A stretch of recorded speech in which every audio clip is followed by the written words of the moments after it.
wabarakatuh. Saya Intan Oktaviani dengan NPM 102200090 dari kelas akuntansi B.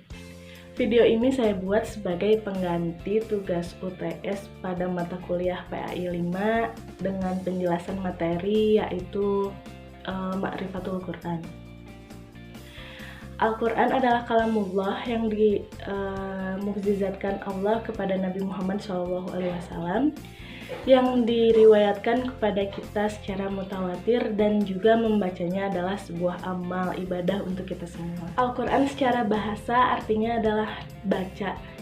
Jadi Allah menurunkan mukjizat berupa Al-Quran untuk kita khususnya umat Islam untuk dibaca atau sebagai pedoman. Berikut ada beberapa nama atau istilah sebutan yang biasa dipakai untuk menyebut Al-Quran. Yang pertama adalah Alkitab. Alkitab artinya buku, yang dimana buku ini atau Al-Quran ini adalah sebuah pedoman umat Islam yang berupa buku. Semua aturan, semua larangan dari Allah itu tercantum pada Al-Quran atau kitab atau buku ini. Sebagaimana disebutkan dalam firman Allah, "Dzalikal kitabul la raiba fihi hudal lil muttaqin," yang artinya Alkitab atau Al-Quran sebagai kitab itu tidak ada keraguan padanya, petunjuk bagi mereka yang bertakwa. Yang kedua adalah Al-Haq. Al-Haq itu artinya benar, yang dimana Al-Quran ini semuanya benar, tidak ada keraguan. Kemudian yang ketiga adalah Ashifa. Ashifa itu adalah obat, karena dalam Al-Quran itu tercantum obat dari berbagai macam penyakit.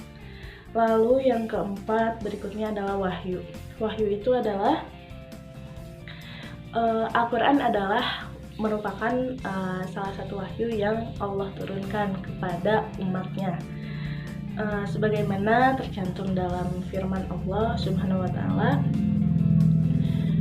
"Qul innama unzirukum billah wa la yasma'u summud du'a idza ma yanzurun," yang artinya, katakanlah hai Muhammad, sesungguhnya aku hanya memberi peringatan kepada kamu sekalian dengan wahyu, dan tiadalah orang-orang yang tuli mendengar seruan apabila mereka diberi peringatan. Quran Surat Al-Anbiya ayat 45. Kemudian nama Al-Quran berikutnya adalah Al-Qalam. Al-Qalam di sini adalah artinya berisikan firman Allah yang dibawakan malaikat Jibril dan diturunkan kepada Rasulullah yaitu Nabi Muhammad SAW untuk menyampaikannya lagi kepada kita sebagai umatnya. Kemudian yang keempat ada At-Tanzil. At-Tanzil artinya diturunkan secara berangsur-angsur. Jadi Al-Quran diturunkan secara berangsur-angsur, dimana yang sudah kita ketahui seperti firman pertama Allah adalah Quran Surat Al-Alaq ayat 1-5. Disebutkan juga dalam firman Allah, "Wa innahu latanzilu rabbil alamin," yang artinya, dan sesungguhnya Al-Quran ini benar-benar diturunkan oleh Tuhan semesta alam. Kemudian yang berikutnya adalah Al-Basor. Al-Basor ini menunjukkan, maksudnya adalah bahwa Al-Quran menunjukkan mengenai kebenaran kepada manusia.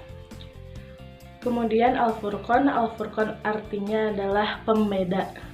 Jelas Al-Quran ini adalah pembeda antara yang hak dan yang batil, atau pembeda antara yang salah dengan yang benar. Kemudian Al-Huda. Al-Huda itu adalah petunjuk. Al-Quran menunjukkan, isinya semuanya menunjukkan atau menggiring manusia untuk kepada kebaikan, jadi seperti pedoman lagi.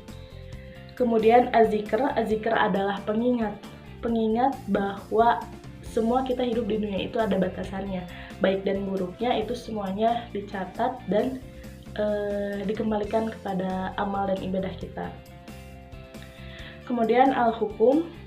Al-Hukum adalah Al-Quran berisikan peraturan dan hukum yang harus ditaati kita sebagai umat Allah. Kita sebagai makhluk Allah, sebagai umat Rasul, salah satu penerapan atau realisasi kita dalam hidup kepada Al-Quran dengan konsekuensinya iman kepada Al-Quran adalah salah satu contohnya kita bisa akrab dengan Al-Quran, mendidik diri dengan Al-Quran, tunduk menerima hukum-hukum yang tertera pada Al-Quran, mengerjakan seluruh perintahnya dan menjauhi larangannya, semuanya sudah teratur dalam Al-Quran. Mengajak orang untuk bisa turut pada Al-Quran dan menegakkannya di bumi, maksudnya di lingkungan kita dulu aja mungkin ya. Kemudian syarat untuk mendapatkan manfaatnya diantaranya adalah bersikap sopan terhadap Al-Quran, lalu talaki dengan sebaik-baiknya, memperhatikan tujuan asasi diturunkannya Al-Quran, bukan untuk tujuan riya dan lain-lain, tapi memperhatikan hakikat awal dari turunnya Al-Quran, mengikuti cara interaksi mungkin seperti sunnah Rasul, sahabat, dan Rasul untuk memperlakukan Al-Quran itu dengan baik seperti apa, dan tiada penghalang antara kita dengan Al-Quran. Mungkin sekian yang dapat saya sampaikan, mohon maaf apabila masih ada banyak kesalahan. Terima kasih atas perhatiannya. Wassalamualaikum warahmatullahi wabarakatuh.